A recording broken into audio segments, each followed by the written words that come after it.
এই বাড়িতে বউ হয়ে আসার পরে আপনি সমস্ত আচার অনুষ্ঠান পালন করে আমাকে বরণ করেছিলেন। আপনি আমাকে শিখিয়েছিলেন কিভাবে এই বাড়ির নিয়ম মানতে হয়। আমি তো শুধু সেটাই করছি মা। বউ হিসেবে এই বাড়ি থেকে আমি যা যা পেয়েছি, নতুন বউকেও আমি ঠিক সেইগুলোই দেবার চেষ্টা করছি মা। আজকে বউ ভাতে আপনার পছন্দের এঁচড়ের কোপ্তা রান্না হয়েছে, একটু মুখে দিয়ে দেখুন মা। মা ঠিক আছে, আপনি যখন এই বিয়ে মানেন না, বউ ভাত মানতে চান না, তখন না হয় বাড়িতে রান্না হয়েছে এটা ভেবেই একটু মুখে দিন।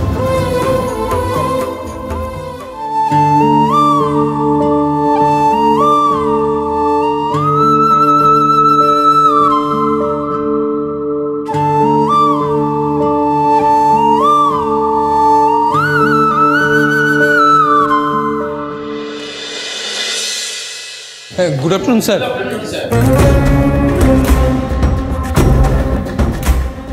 আসুন মিস্টার রুদ্র রায়চৌধুরী, আসুন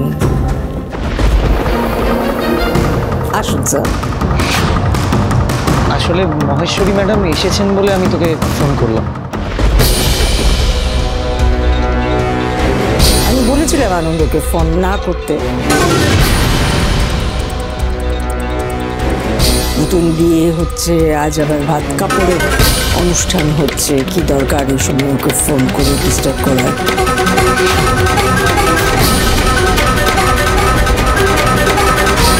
মহেশ্বরী ম্যাডাম অফিসে কি রুদ্রকে অপমান করার জন্য এসেছে?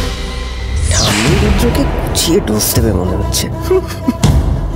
আমি বলেছিলাম আনন্দকে যে তোর জন্য আমরা আরেকটু ধৈর্য ধরে অপেক্ষা করি, কারণ এখন তো আমাকে তোর জন্য ধৈর্য ধরা প্র্যাকটিস করতে হবে।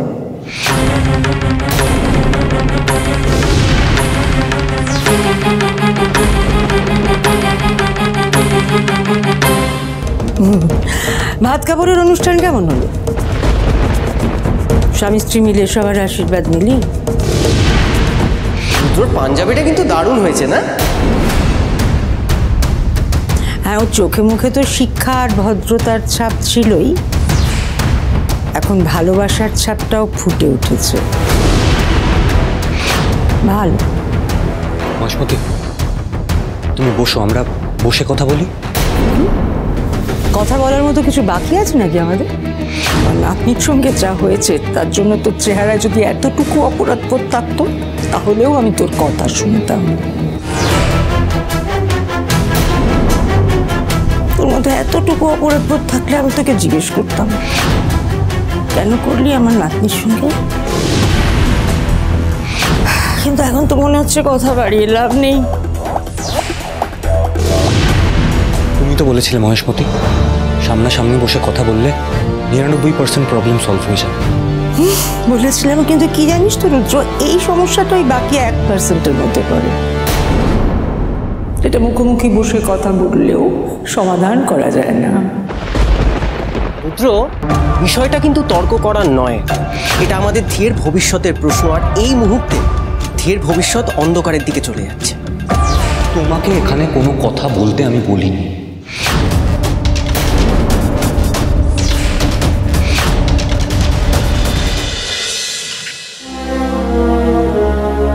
খেয়ে নিন না মা।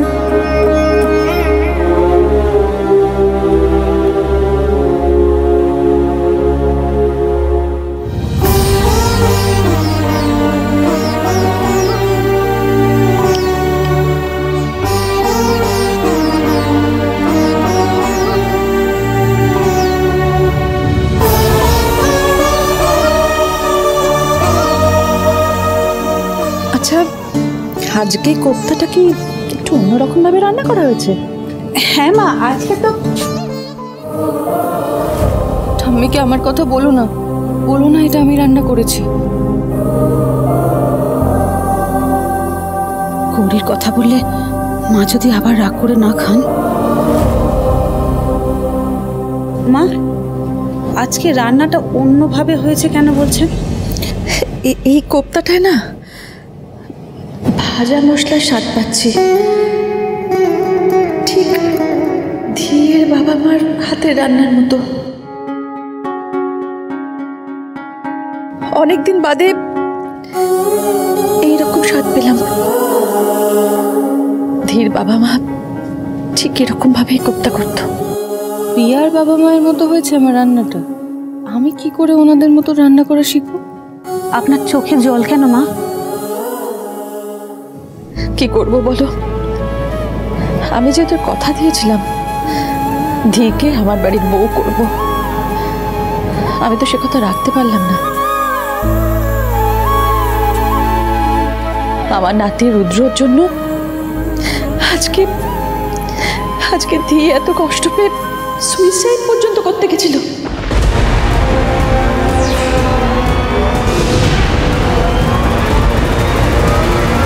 সত্যি এরকম করেছে? ভাস্কররা দরজা ভেঙে না ঢুকলে কি যে হয়ে যেত আজকে।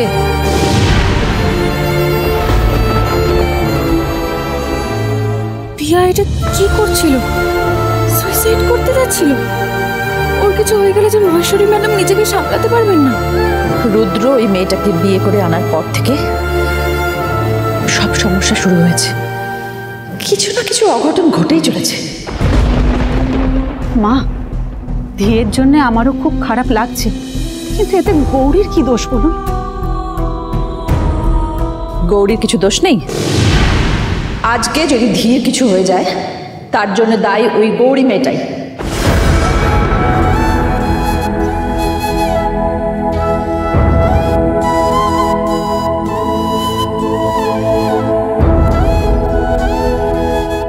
গৌরী তো দরজার বাইরে দাঁড়িয়ে, ও সব শুনতে পাচ্ছে, ওর খুব কষ্ট হচ্ছে।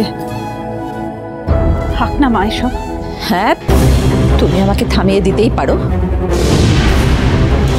আর গৌরীর জন্য যে সমস্ত অনর্থ হচ্ছে সেগুলো পারবে গৌরী থামাতে?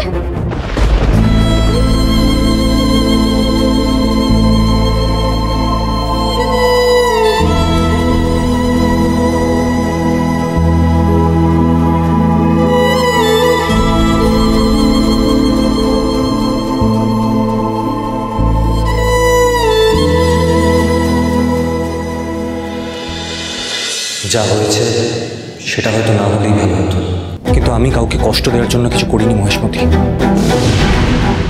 হ্যাঁ মহেশ্বরী ম্যাডাম, রুদ্র ইচ্ছে করে কাউকে কষ্ট দিতে চাইনি। রুদ্রর মনে আপনার প্রতি যা ভালোবাসার সম্মান আছে তা নিয়ে কারো কোনো সন্দেহ থাকতে পারে না।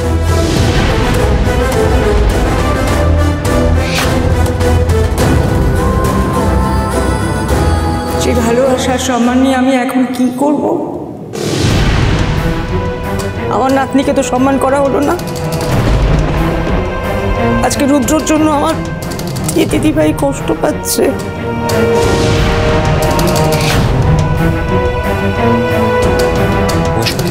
আমার কথাটা একবার শোনো। থাক রুদ্র, আমি আর কোনো রকম কোনো কথা শুনতে চাই না।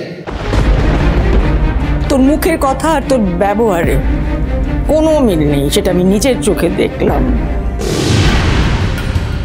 আর বাদ দে, আমি এখানে তোর বিয়ের গল্প শুনতে আসিনি, তোর ভাত কাপড়ের অনুষ্ঠান নিয়েও কথা বলতে আসিনি। যেটা নিয়ে কথা বলতে এসেছি আমরা সেটা নিয়ে কথা বলি। কি নিয়ে কথা বলতে চাও মহেশমতি? আমার আর ধীর জীবনে যা ঘটার তা তো ঘটে গেল। একটা কথা মনে রাখবি রুদ্র, ভূমিকম্প না খুব সামান্য সময়ের জন্য হয়, কিন্তু তা যা ক্ষতি করে যায় তা সারাটা জীবন জুড়ে বয়ে বেড়াতে হয়।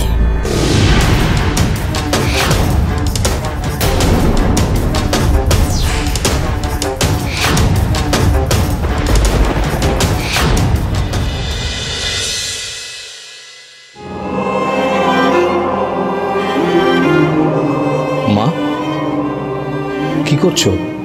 বেঁচে আছি, এই যা। সত্যি বাড়িতে যে এরকম পরিস্থিতি হয়ে যাবে আমি বুঝতেও পারিনি। তুই তো ভাত কাপড়ের সময় ছিলি। মন থেকে তো আর ছিলাম না। রুদ্রকে কিছু বললেও ও শুনবে না, আর বাড়িতে এখন ওকে তোয়াজ করার লোকের অভাব নেই। মা, তুই কি বৌমার কথা বলছিস? বৌমা নরম মনের মানুষ, ওর ছেলের বউয়ের চোখের জল দেখে গলে গেছে। ও শাশুড়ির কর্তব্য পালন করছে। আমিও এবার আমার কর্তব্য পালন করব। মহেশ্বরীকে আমি কথা দিয়েছিলাম, স্থিরকে আমি সেই অধিকার ফিরিয়ে দিয়েই ছাড়ব।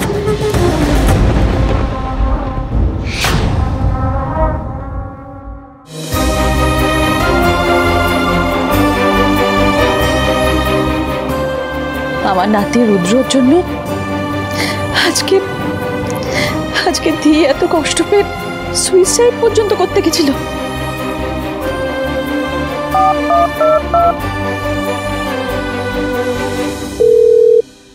হ্যালো গৌরী, কুসুমদি, কেমন আছিস গৌরী? আমি ভালো আছি। তোর গলাটা এরকম শোনাচ্ছে কেন? কিছু হয়েছে? কুসুমদি, আমি তোমাকে একটা কথা বলবো বলে ফোন করেছি। আমি এই বাড়িতে এসে জানতে পেরেছি রুদ্র স্যারের আমার সাথে নয়, পিয়ার সাথে বিয়ে হওয়ার কথা ছিল। রুদ্র স্যার পিয়াকে বিয়ে না করে আমাকে বিয়ে করায় পিয়া সুইসাইড করতে গেছিল। আমার ওর জন্য খুব চিন্তা হচ্ছে কুসুমদি। কি হলো, তুই চুপ করে গেলে কেন কুসুমদি? তুই সবে বিয়ে হয়ে ওই বাড়িতে গেছিস, তাই তোকে বলবো না ভাবছিলাম। কি হয়েছে কুসুমদি, আমাকে বলো না। তুই পিয়া সুইসাইডের কথা ভাবছিস, আর আজকে আমি জেলে মাধব কাকার সাথে দেখা করতে গিয়ে শুনি মাধব কাকা সুইসাইড করতে যাচ্ছিল।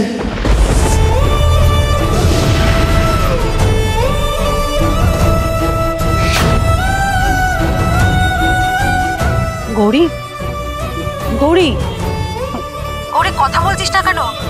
গৌরী কথা বল। কুসুমদি, বাবা।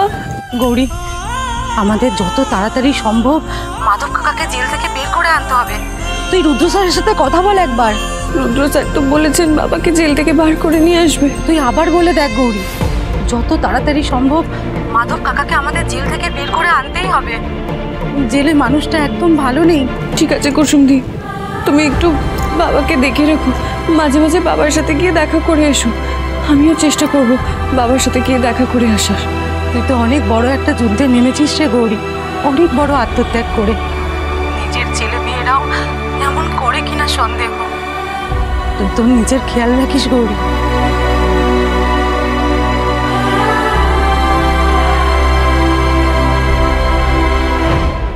খুন করিনি গৌরী, বিশ্বাস করো আমি খুন করিনি।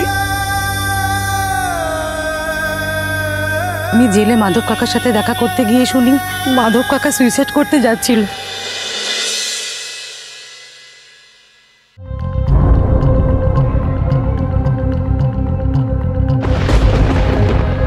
ম্যাডাম, আমি বলছিলাম যে এবার আমি বলবো, বাকিরা শুনবে।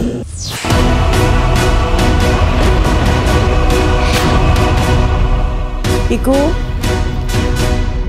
এদিকে আয়।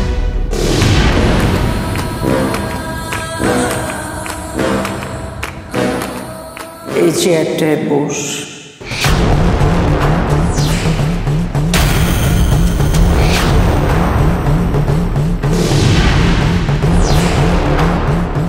মানে? তুই এই চেয়ারটায় বস।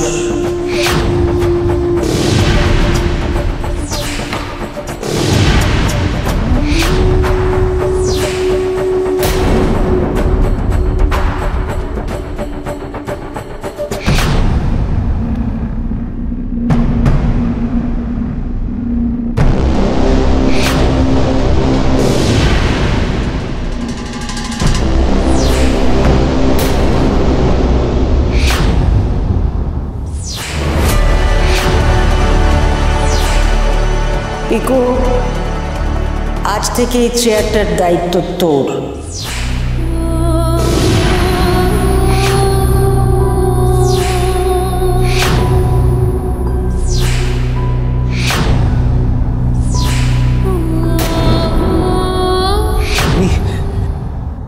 পিকু, এই চেয়ারের ভার খুব বেশি, তাই যাকে তাকে এই চেয়ারের দায়িত্ব দেওয়াটা ঠিক না।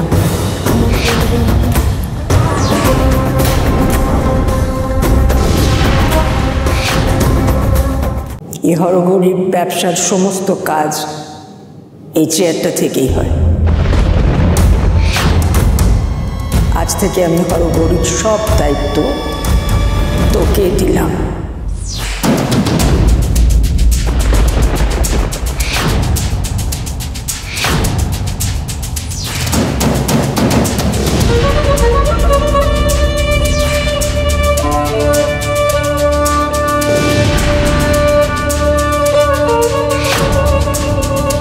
ঠাম্মি, তুমি আমার সঙ্গে ইয়ার্কি করছো না তো?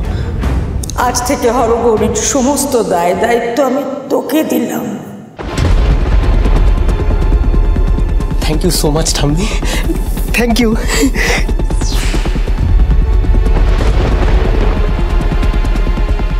ম্যাডাম, এত বড় একটা ডিসিশন আপনি এত দ্রুত নিয়ে নিলেন? এর থেকে তো আরো বড় বড় সিদ্ধান্ত লোকে আরো তাড়াতাড়ি নিয়ে নেয়, তাই না রুদ্র? সেই সিদ্ধান্ত মানুষের জীবন পর্যন্ত নষ্ট করে দেয়, চিরকালের মতো। আর এটা তো একটা অফিসের ডিসিশন মাত্র, এতে তো কারোর জীবন নষ্ট হচ্ছে না। আমি তোমার সিদ্ধান্তটাকে মেনে নিলাম মহেশমতি। আজকে তুমি আমাদের পার্সোনাল সমস্যাটাকে প্রফেশনাল ডিসিশনের মধ্যে টেনে আনলে। Okay, I am fine with ইট।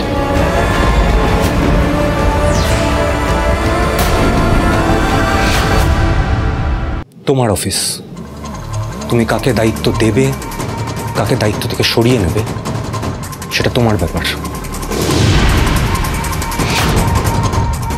আমি সেখানে ইন্টারফেয়ার করব না, কখনোই না।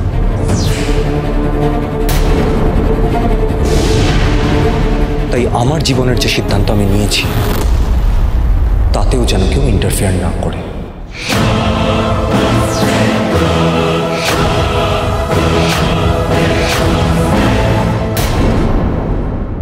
তোমার অফিস, তোমার চয়েস।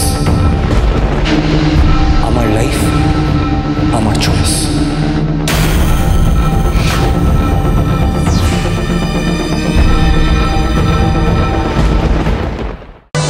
ঋতুরাজ, নিশ্চয়ই ঋতুরাজের প্ল্যান। শুধু শুধু সময় নষ্ট। দুধ, অ্যাসিডিটির জন্য? ঠান্ডা দুধ অ্যাসিডিটির জন্য খায় আমি জানি, কিন্তু এতে তো বাদাম দেওয়া। এটা অ্যাসিডিটির জন্য নয় স্যার। স্যার, আপনাকে মাটিতে শুতে হবে না, আমার মাটিতে শোয়ার অভ্যেস আছে। এই বিছানাটা আমি তোমার জন্যই করেছি। Good night miss Gauri.